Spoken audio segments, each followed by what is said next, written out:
ఇప్పుడు ఇదివరకేంటి మనకి ఫోను మామూలుగా ల్యాండ్ ఫోను. ఆ ల్యాండ్ ఫోన్ నుంచి సెల్ ఫోన్‌లోకొచ్చాం. ఆ సెల్ ఫోన్‌ల వినియోగంలో ఏంటన్నది చూసాం. సెల్ ఫోన్‌లు క్రమక్రమంగా పెరుగుతా వచ్చినియి. సిస్టమేటిక్‌గా వచ్చినియి. ఇప్పుడు డేటాతో మనం యూట్యూబ్‌లో ఇదివరకు పేపర్‌లు చదివేవాళ్ళం, టీవీలు చదివేవాళ్ళం. ఇప్పుడు అయన్నీ మానేసాం. పేపరు నెట్‌లోనే చూస్తున్నాం. చేతిలో ఉన్న సెల్ ఫోన్‌లోనే టీవీని కూడా యూట్యూబుల్లోనే చూస్తున్నటువంటి పరిస్థితి. సినిమాలు కూడా చేతిలో ఉన్న సెల్ ఫోనుల్లోనే చూస్తున్న రోజులు.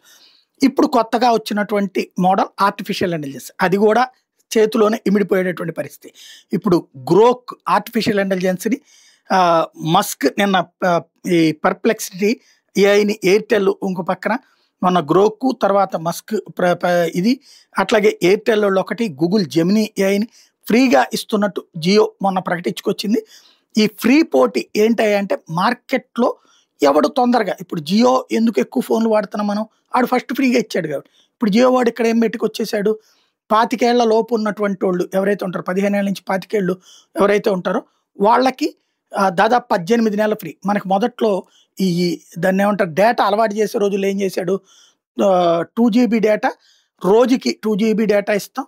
రూ. 999 ప్యాకేజీ ఏడాదికి. దాంతో మీరు వాట్సాప్ కాల్సే చేసుకుంటారా? ఇదే చూసుకుంటారా? ఇదంతా. దాంట్లో మళ్ళీ రూ. 499 సబ్సిడీ ఇచ్చి రూ. 500కే ఇచ్చాడు. అక్కడ బిగిన్ చేస్తే ఇప్పుడు 4,500, 5,000 బట్ కొంటూనే ఉన్నాం గదా! అలవాటు చెయ్యటం. ఇప్పుడు ఏఐని అలవాటు చేసే పని ప్రారంభిస్తున్నారు.